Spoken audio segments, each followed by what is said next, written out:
ikut bersama dengan Kohler itu ada lebih dari 2.000 orang dan berhadapan dengan 3.000 pasukan Aceh.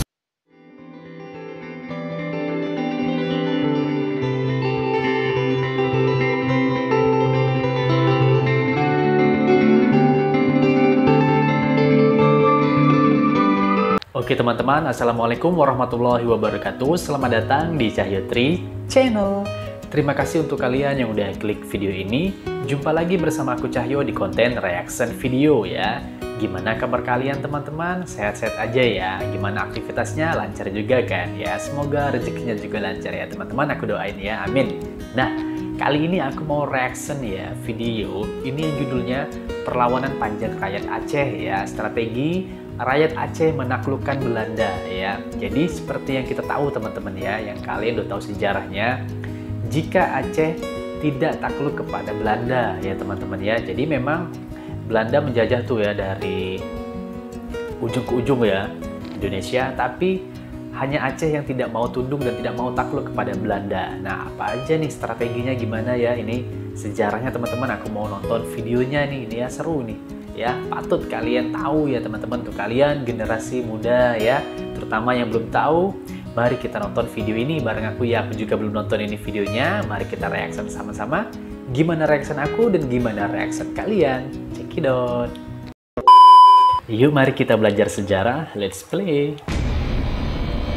Teman-teman ya, Belanda ya, ini Aceh ya, dan Aceh. Ilustrasinya ikut ya. Bersama dengan Kohler itu ada lebih dari 2.000 orang dan berhadapan dengan 3.000 pasukan Aceh.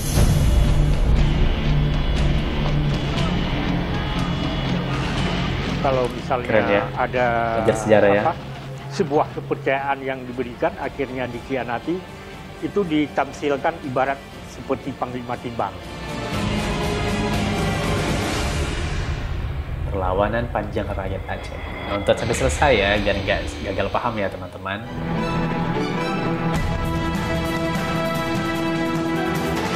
Dari Kompas TV ya. Penting nih untuk kita mengetahui sejarah ya teman-teman, agar kita tidak lupa ya dari mana asal kita. Enak nih. Kebersamaan terjalin erat dalam tradisi kenduri masyarakat Aceh. Kenduri. Ya, tradisi kenduri atau makan bersama dengan sajian berbagai lauk pauk khas Aceh ini bertujuan meningkatkan tali silaturahmi. Kenduri merupakan filosofi masyarakat Aceh, yaitu persaudaraan erat antar sesama. Ini pula yang dibuktikan masyarakat tanah Rencong saat berjuang melawan ketidakadilan. Perang Aceh memiliki sejarah yang tak lepas dari kemerdekaan ya? Bangsa Indonesia. Iya tentu itu.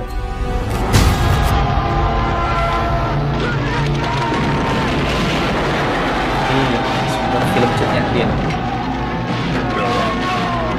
Seperti inilah gambaran suasana perang Aceh dalam film kolosal Cut Nyak Dien karya sutradara Eros Djarot yang diproduksi tahun 1988. 88 ya filmnya. Dahsyatnya perang Aceh dalam kancah perjuangan 150 tahun silam untuk menghapus kolonialisme Belanda.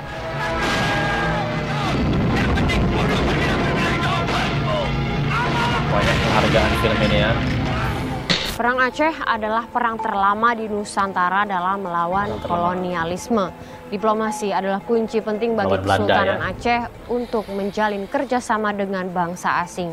Lalu faktor apa saja yang membuat kawasan ini begitu sulit ditaklukkan di abad 18 hingga ke-19? Ikuti penelusuran menggali cerita lebih dalam mengenai Perang Aceh yang berlangsung selama 31 tahun.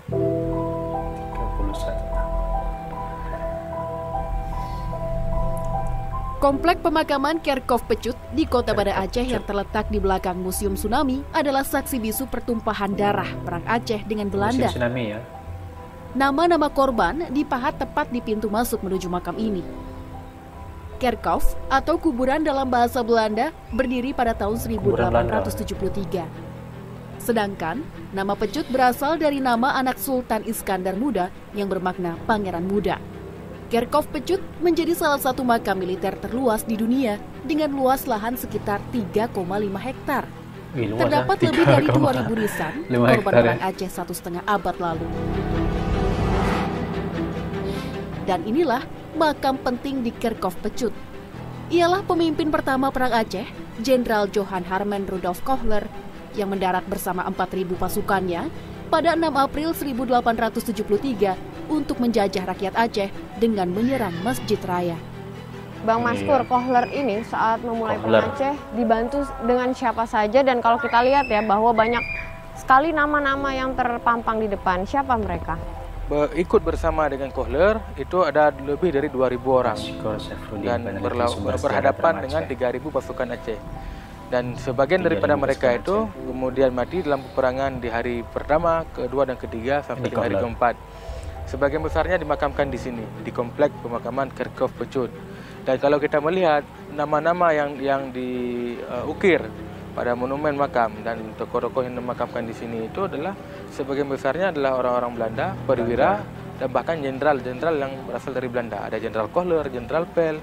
Kemudian juga banyak sekali yang dimakamkan di Kerkhoff Pecut ini para tentara bayaran Belanda yang berasal dari kalangan Bumiputra.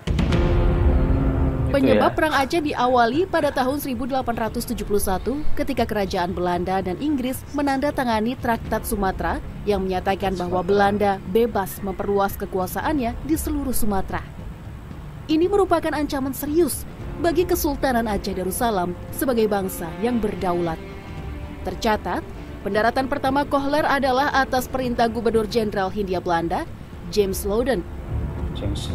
Kohler membawa 168 perwira, 3.198 pasukan Eropa, dan Bumiputra yang diberi nama pasukan Marsose, yang anggotanya berasal dari seluruh Nusantara. Kohler tewas setelah tertembak pasukan Aceh di depan Masjid Raya pada 14 April 1873. Kematiannya memicu kemarahan pemerintah Hindia Belanda. Dalam peperangan yang cukup besar itu 3.000 pasukan Aceh itu, Jenderal Kohler tewas, tertembak di dadanya menembus jantung pada usia yang ke-55 tahun.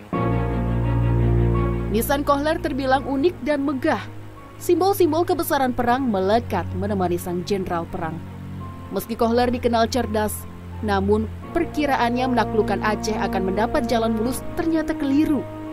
Hal tersebut disimbolkan dengan ular yang menggigit ekornya sendiri.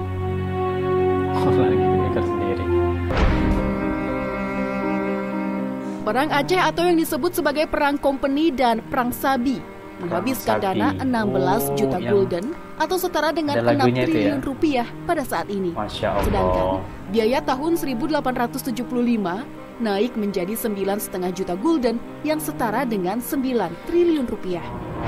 Hingga awal 1880, kerugian Belanda akibat perang ini mencapai lebih dari 115 juta gulden. Masjid Raya Baitur Rahman yang dibangun tahun 1612 oleh Sultan Iskandar Muda Mahkota Alam adalah kubu pertahanan terkuat bagi pejuang Aceh.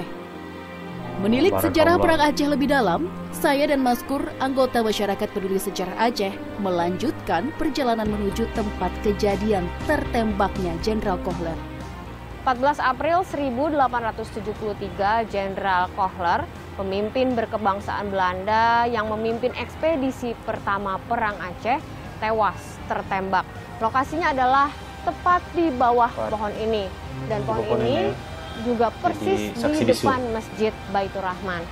Bang Maskur, waktu itu penembakan Kohler ini bagaimana kronologinya? Di sini adalah kawasan ataupun tempat perterangan sengit antara orang Belanda dengan orang Aceh. Nah, Kohler tertembak pas di bawah pohon gelumpang, bahasanya pohon gelumpang yang kemudian dilakar ke pohon Kohler. Arah pelurunya dari arah selatan, dengan seberang selatan Sungai Aceh, itu menghadap salah seorang sniper Aceh di sana, itu menembak, membidik Kohler dan terkena di bagian dadanya. Nah, pada saat itu dia mengatakan, "Oh Tuhan, aku tertembak." Dalam catatan literatur perang Aceh, nama Teuku Imam Lengbata adalah seorang panglima perang Aceh yang diduga sebagai penembak Kohler. Selain menjadi tempat ibadah, masjid ini juga menjadi pusat pendidikan Islam sejak abad ke-17. satu hal juga yang menarik saya ingin udah lama jadi memang Masjid dalam Baitur Rahman masa teman-teman perang ya. ekspedisi pertama juga salah satu korbannya itu adalah Imam Masjid Raya Baitur Rahman yang pada saat itu beliau memeluk mushaf Al-Quran, dan mushaf itu berlumuran darah dan kemudian hari ini disimpan di Leiden. Museum Negeri Aceh di Kota Banda Aceh berumur 105 tahun ini menyimpan cerita heroik dan peninggalan para pejuang Aceh. Wani, kurator museum, menunjukkan lukisan besar yang menceritakan pendaratan agresi militer Belanda ke Aceh pada 9 Desember 1873. Ya, ini adalah gambaran betapa dahsyatnya Perang Aceh pada tahun 1873. Dan ini adalah gambaran pada saat agresi kedua Perang Aceh. Kak Wani, berdasarkan apa gambar ini, Kak? Berdasarkan itu ya tulisan Belanda tentang datangnya pasukan Belanda yang kedua kali, agresi kedua. Setelah yang pertama gagal di bulan April, datang lagi di bulan Desember, berhasil memukul mundur pasukan Aceh. Ini datang yang kedua kali ini sudah ditunggu sama pejuang Aceh, dan mereka berhasil memukul mundur sampai ke depan Masjid Raya dan akhirnya membakar Masjid Raya. Dendam Belanda semakin memanas. Pasukan Belanda yang hampir terkoyak akhirnya membakar Masjid Kesultanan Aceh di bawah pimpinan Jenderal Van Swieten. Betapa terluka rakyat Aceh kala itu, masjid kebanggaannya lenyap seketika. Untuk merebut kembali hati rakyat Aceh, akhirnya tahun 1879, Gubernur Sipil Militer Jenderal Van der Heyden kembali membangun Masjid Raya dengan menghabiskan dana sekitar 200.000 gulden yang diselesaikan selama 2 tahun. Selain membakar Masjid Kebanggaan Rakyat Aceh, Belanda juga menguasai Istana Kesultanan di bawah pimpinan Jenderal Van Swieten tahun 1874. Inilah peristiwa yang mengubah nama Aceh Darussalam. Sebelumnya, nama kerajaannya Aceh Darussalam, nama istananya Darud Dunia, nama kotanya adalah Bandar Aceh Darussalam. Ketika perebutan Istana Aceh, maka mereka mengubahnya menjadi Kota Raja. Pada masa Gubernur Ali Hashimi tahun 60-an itu diubah kembali menjadi Banda Aceh sampai sekarang. Itu ya teman-teman ya sejarahnya ya. Awal abad ke-16, nama Aceh Darussalam disematkan oleh Sultan Ali Mughayat Shah untuk mempersatukan kerajaan-kerajaan di kawasan Aceh. Kesultanan ini memiliki daerah taklukan yang sangat luas hingga ke semenanjung Malaysia. Aceh ini kan letaknya sangat strategis di jalur perdagangan internasional, berperannya Selat Malaka. Hasil-hasil bumi Aceh atau rempah-rempah yang kualitas terbaik ya mungkin di antara daerah-daerah lain di Nusantara. Itu yang menjadi rebutan bangsa-bangsa yang ada di dunia, kenapa mereka sangat berambisi untuk menguasai Aceh. Banyaknya gangguan bangsa asing, akhirnya Aceh menjalin kekerabatan dengan Turki di abad 16 di bawah Kesultanan Sultan Alauddin Riayat Shah Al-Kahar untuk melawan perompak dari Portugis. Ada suatu masa Aceh mengirimkan suatu utusan diplomasi yang waktu itu Sultan Aceh memberikan hadiah kepada Sultan Turki 4 buah kapal lada. 4 buah kapal yang berisi lada. Jalinan kerjasama antara Kesultanan Aceh dan Turki ditandai dengan lambang bendera pada kapal dan panji Perang Aceh. Ketika delegasi Aceh pulang ke Aceh waktu itu, Turki memberikan izin bahwa bendera Turki diizinkan oleh Sultan Turki untuk dikibarkan di atas kapal Aceh, agar Portugis yang sering menjadi perompak di laut itu tidak berani. Bendera Aceh yang dikatakan alam pedeng itu, jadi inspirasinya itu dari bendera Turki, bintang bulannya. Kemudian untuk tidak persis sama dengan bendera Aceh, maka ditambah gambar pedang. Merah itu biasa dipakai di waktu perang. Kondisi keras kerajaan jadi perang gitu. Tapi ketika damai dia pakai warna putih. Itu yang saya tahu. Simbolisnya. Bendera putih dengan gambar pedang terhunus yang dimaksud masih tersimpan di Museum Aceh hingga kini. Sadar wilayahnya mulai terancam oleh bangsa asing yang ingin merebut Bandar Aceh, Kesultanan makin memperluas jalinan kerjasama dengan Turki.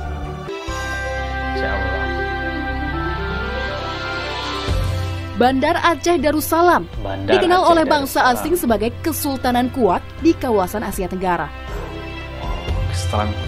Jalinan hubungan internasional Sultan Aceh dengan Khalifah Turki Utsmani terus meningkat.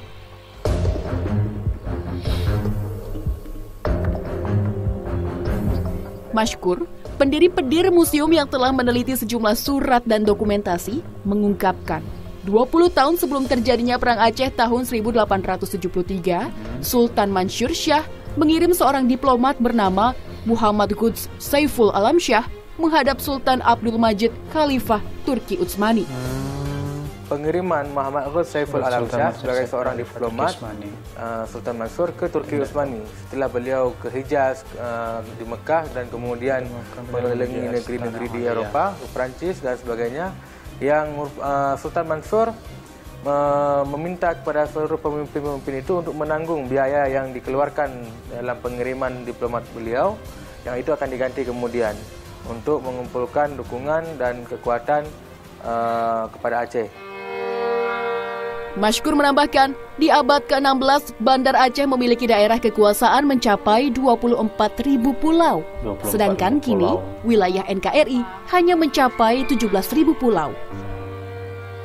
Muhammad Quds Saiful diketahui adalah seorang ahli peta, dan ini adalah peta karyanya untuk menunjukkan kebesaran Bandar Aceh Darussalam pada abad ke-19. Di sini disebutkan Bandar Aceh Darussalam kursi Shah Mansur, dia di mana dia memerintah. Kemudian wilayah-wilayah bandar-bandar Muslim di seluruh kepulauan di Asia Tenggara. Bahkan menariknya kita lihat di semua bandar-bandar ini, terutama bandar yang paling besar, Sultan Mansur menempatkan seorang wazir. Wazir itu semacam menteri atau perwakilan. Apakah ini juga menjadi bukti bahwa mereka dengan berhubungan dengan Turki Utsmani, dengan mengirim surat dengan bangsa lain, itu bisa jadi bukti bahwa diplomasi antara Kesultanan Aceh dengan pihak luar itu sangat kuat? Nah, ini kita lihat kan memang bukan yang pertama kalinya. Bahkan pada abad ke-16 kita sudah menjalin hubungan yang kuat dengan Turki Utsmani ketika menyerang Portugis di Melaka. Dan ini juga yang kemudian digambarkan oleh Sultan Mansur ketika beliau menyebutkan semua surat-surat pendahulu kami itu semua dibalas. Nah, karena alasan itulah kemudian Aceh dengan loyalitasnya kepada Turki Utsmani kembali mengirimkan surat kepada Khalifah. Kesultanan Aceh yang terus berusaha meminta bantuan kepada pihak luar berpacu dengan waktu hingga datangnya Jenderal Kohler menyerang Aceh pada April 1873, perang terdahsyat di Nusantara. Perang paling dahsyat di Nusantara. Selain ke Turki Utsmani, Kesultanan juga mengirimkan surat ke Inggris dan Prancis. Waktu itu apa yang diminta oleh Kesultanan dan apa isi suratnya, Bang? Ya, jadi diplomat yang dikirim pada saya itu adalah Muhammad oleh Sultan Mansur, dan memang beliau dikirimkan ke Turki, Perancis dan Inggris untuk meminta bantuan, meminta bantuan kepada mereka untuk biaya perang Aceh dengan Belanda. Bahkan Muhammad itu menyampaikan permohonan yang cukup besar kepada pangeran di Perancis itu untuk membantu Aceh dalam melawan Belanda. Akhirnya bantuan itu tiba kah? Bantuan-bantuan yang diharapkan oleh Sultan Aceh ketika beliau mengirimkan diplomatnya sampai dengan Aceh berperang dengan Belanda 1873, bantuan itu tak sampai. Tak ada ya teman-teman ya bantuan itu dari... Diplomat lainnya yang dikirim untuk meminta bantuan adalah Syah Bandar Panglima Tibang. Ia diutus oleh Sultan Mansur Shah ke Singapura untuk bekerja sama dengan konsul Amerika, Italia, dan Perancis membantu melawan Belanda. Naas, Panglima Tibang membelot memihak Belanda. Ya, makanya dalam orang Aceh itu sering dipamiukan kalau misalnya ada sebuah kepercayaan yang diberikan akhirnya dikhianati, itu ditamsilkan ibarat seperti Panglima Tibang. Itu teman-teman ya. Meski kerap menemui kegagalan melawan Belanda, pemerintah Hindia Belanda mengakui bahwa rakyat Aceh sangat sulit ditaklukkan, seperti yang diungkapkan oleh Anthony Reid, penulis The Contest for North Sumatra. Selama berabad-abad, orang-orang Aceh telah membuktikan kemampuannya baik dalam bidang perdagangan dan pertanian maupun dalam bidang peperangan. Selama perjuangannya melawan Belanda, rakyat Aceh telah membuktikan bahwa mereka layak mendapat perhatian besar dari orang-orang Eropa dan kaum Muslim di dunia. Barakallah. Di Aceh ini sejak kecil ada dibacakan hikayat pada anak-anak kecil, hikayat Perang Sabi gitu. Itu jadi semangat luar biasa bagi orang Aceh. Aceh merupakan daerah masyarakatnya yang sangat luar biasa fanatiknya terhadap Islam. Jadi dari latar belakang itu Aceh menganggapnya perang dengan Belanda itu adalah perang suci.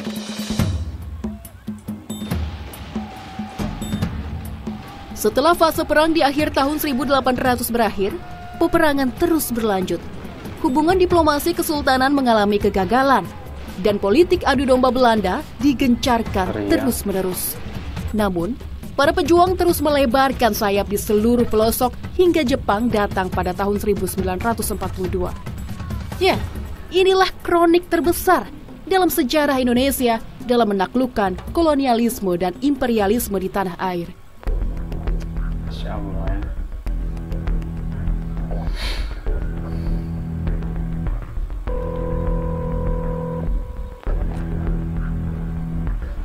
Jiwa-jiwa berani dan pantang menyerah telah mendarah daging dalam masyarakat Aceh. Karena mereka adalah para pejuang yang berani mempertaruhkan nyawa sampai akhir hayat. Masya Allah, tabarakallah. Allahu Akbar ya.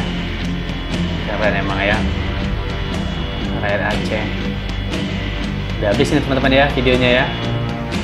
Oke, kita sudahin dulu ya sampai sini videonya teman-teman. Ini udah closingnya aja. Oke, nah teman-teman, jadi itulah tadi sejarahnya luar biasa sekali ya teman-temannya. Kagum aku ya, luar biasa, Masya Allah, tabarakallah ya. Rakyat Aceh pantang menyerah ya, pantang takluk kepada Belanda ya teman-teman ya. Jadi Aceh memiliki peran yang sangat besar ya dalam kemerdekaan Republik Indonesia ya. Dalam kemerdekaan negara Republik Indonesia teman-teman ya, Aceh memiliki sumbangsi yang sangat besar seperti yang mungkin kalian juga tahu kan. Oke teman-teman, semoga kalian paham ya isi dari video ini tadi, sejarah ini ya teman-teman ya. Untuk kalian ingat dan nanti diceritakan kepada anak cucu kita ya kelak ya nanti ya teman-teman ya. Yang udah punya anak ceritain ya sama anak-anaknya ya teman-teman ya. Dari seluruh penjuru Indonesia ya, dari Sabang sampai Merauke ya, kisah ini, sejarah ini silahkan diceritakan ya, diabadikan ya teman-teman ya.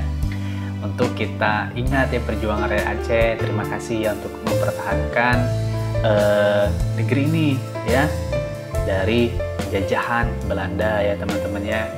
Jadi itulah tadi, Aceh tidak pernah takluk ya, tidak pernah takluk kepada Belanda, sehingga itulah akhirnya kita diakui kemerdekaan kita teman-teman, kemerdekaan negara Republik Indonesia ya. Dan itulah tadi banyak sumbangsi dari Aceh untuk negeri ini ya. Terima kasih banyak Aceh, terima kasih banyak, luar biasa sekali ya. Pokoknya anak bangsa, anak negeri ini harus tahu kisah ini, sejarah ini ya. Oke, sampai di sini dulu teman-teman videonya. Mohon maaf untuk segala kesalahan dan kekurangan ya. Mohon maaf. Sampai jumpa di video selanjutnya. Assalamualaikum warahmatullahi wabarakatuh. Dadah.